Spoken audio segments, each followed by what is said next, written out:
¿Qué es el grupo Roraima? Esto que utiliza tanto el señor que aparece todas las noches para meterle miedo a la gente, siempre usando entre varias cosas esta organización. Bueno, el grupo Roraima lamentablemente dejó de existir. Fue un grupo de profesionales venezolanos que se dedicó a pensar en el país en ese momento en que empezó a hacer agua el régimen democrático. O sea, cuando en 1982 empieza el deterioro en la industria petrolera y el gobierno se apropia de las reservas de petróleo de Venezuela para transferirlas al Banco Central para luego dilapidarlas en mantener un tipo de cambio que ya no se podía mantener. Cuando ocurre toda la crisis de mercadeo y toda esa red de distribución de alimentos que fracasó y se tragó la corrupción, y otra serie de problemas que se van presentando y que se pueden resumir en la pérdida del crecimiento sostenido que Venezuela tenía, la pérdida del tipo de cambio fijo que Venezuela tenía desde hacía prácticamente 50 años y la tasa de inflación que en Venezuela era probablemente la más baja del mundo, inferior a 2%. Se pierden esos tres pilares fundamentales de la economía venezolana. Nosotros nos pusimos a reflexionar sobre lo que estaba fallando y lo que se podía hacer. Y como consecuencia de eso, el Grupo Roraima hizo una cantidad de estudios. Uno tiene que ver con el desempeño de la economía y una propuesta concreta sobre eso, con recomendaciones muy claras que se le presentaron a los candidatos Jaime Lucinchi y Rafael Caldera en las elecciones del 83. Se le presentó también al gobierno del presidente Herrera a través del ministro del Interior, que era Luciano Valero. Hay una propuesta también que se llama Más y Mejor Democracia, que me tocó coordinar a mí, que es una propuesta para reformar el sistema político, para abrirlo más, para hacerlo más participativo. Hay una propuesta de incorporación de Venezuela al comercio internacional. Y así, hay una propuesta para que se restablezca la garantía económica en Venezuela, y yo creo que es una de las causas fundamentales del fracaso económico que comienza, digamos, a fines de los 70 y continúa todavía, y esa excesiva dependencia del petróleo por la suspensión de la garantía económica. Una de las paradojas de la democracia es que después de que aprueba la Constitución del año 61, una Constitución que tiene muchas virtudes, al día siguiente restringe la garantía económica, de manera que el país se ve muy frenado para poder crecer, y eso da pie a todo el intervencionismo que vimos después. ¿Por qué Venezuela, que ha dispuesto de más de 1 millón de millones de dólares en estos 10 años, no ha logrado construir una base económica importante? ¿Por qué los venezolanos siguen siendo tan pobres? ¿Por qué la educación sigue siendo tan mala? ¿Por qué las comunicaciones son tan caóticas? ¿Por qué todo el mundo tiene que perder 3, 4, 5 horas todos los días para ir al trabajo? Pues la gente tiene derecho a descansar, la gente tiene derecho a su tiempo libre. ¿Por qué está obligada a pasarlo en colas de tráfico? Sobre todo eso sería bueno que reflexionar. El presidente Chávez tiene una propuesta, a mí me parece un disparate, pero es su propuesta, el socialismo del siglo XXI. Ojalá existieran grupos de reflexión sobre el socialismo del siglo XXI. ¿Sabes por qué fracasa el socialismo del siglo XXI? ¿Por qué no funcionan sus propuestas económicas? ¿Por qué no funcionan sus proyectos sociales?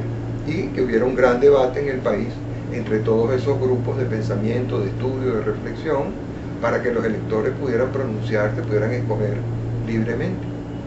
Es cierto que hasta la llegada de Chávez en el 99, los medios de comunicación decidían el destino del país. Mire, no lo creo, de verdad que no lo creo. Había medios que simpatizaban, bueno, el propio Chávez contó con el apoyo de Venevisión, contó con el apoyo de Televen, contó con el apoyo de la cadena Capriles, pero había medios que no estaban de acuerdo con esa posición. Acción Democrática tenía medios que simpatizaban con ella y medios que no simpatizaban con ella. No creo.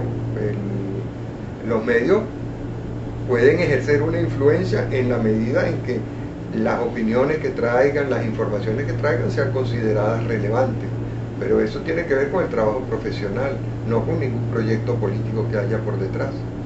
Entonces, a propósito de esto, ¿cuál es su opinión de lo que está haciendo este gobierno con el Sistema Nacional de Medios Públicos? Hemos convivido con prensa oficialista desde muchos años, pero Sí. esto que ocurre ahora.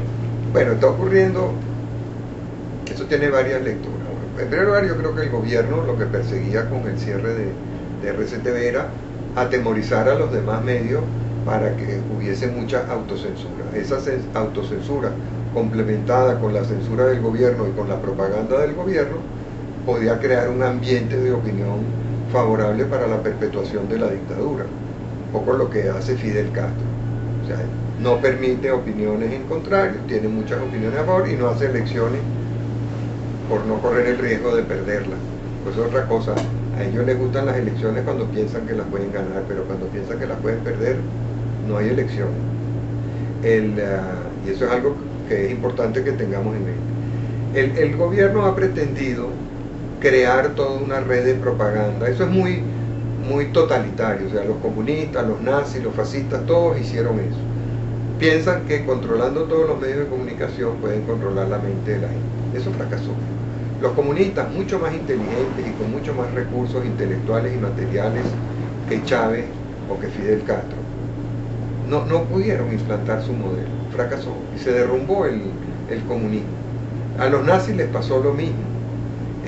A los del apartheid en Sudáfrica les pasó lo mismo. A los fascistas les pasó lo mismo. La mente humana quiere libertad. Pero esta gente de mentalidad totalitaria piensa que puede imponer su pensamiento. Entonces aplican ese tipo de medidas que hemos visto. Cierran medios para amedrentar, para provocar autocensura, crean muchos medios, pero fíjense que esos medios tienen muy poca sintonía. A pesar de todo lo que ellos han hecho, esos medios tienen muy poca sintonía. Cuando el presidente aparece. Y cuando no aparece también tienen poca sintonía. O sea, Chávez logra que lo vean porque hace cadena.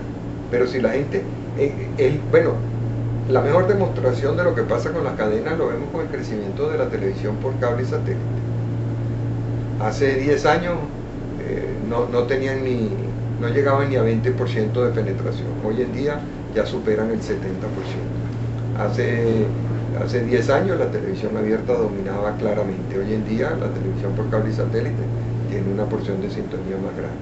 A pesar del cierre de RCTV, que tenía 41% de la sintonía, ese 41% se diluyó, nadie lo tiene.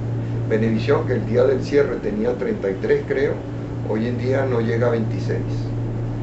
A pesar de que tiene el 33 con el que contaba, más el 41% que RCTV le entregaba. De manera que la gente no come esos cuentos. Esos son proyectos como todos los que hicieron los comunistas, los nazis, los fascistas, que terminan diluyéndose y la gente se olvida de ellos con el tiempo. De hecho, recientemente en Bolivia hay un proyecto para censurar las redes sociales para que no sigan insultando al presidente Evo Morales. Sí, porque este proyecto, como han visto que le pueden sacar mucha plata a Chávez, hay un grupito de pseudointelectuales o intelectuales, no sé cómo describirlo, extranjeros, que tienen una especie de franquicia y van llevando el proyecto de Venezuela a Nicaragua, Ecuador, a Bolivia. Si consiguen un bobo que se lo pague.